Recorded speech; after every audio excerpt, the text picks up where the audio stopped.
Hi guys, welcome back to a new episode of Wake&Tech. Today in this video, I'm gonna show you how you can add or remove items from my list on Tubi's account.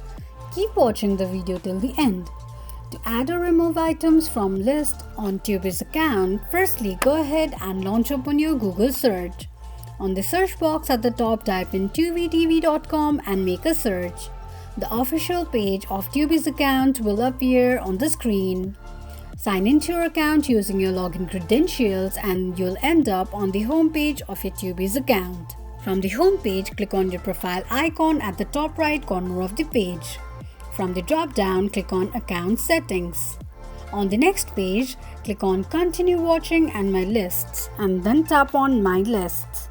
From your list, click on Remove to remove items from your list. Now to add items to your list, from the home page, choose an item and tap on Add to My List option.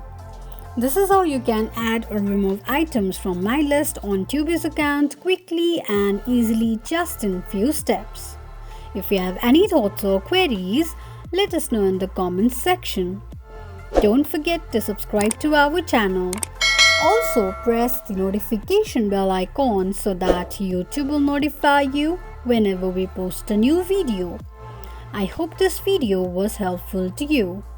Thank you so much for watching.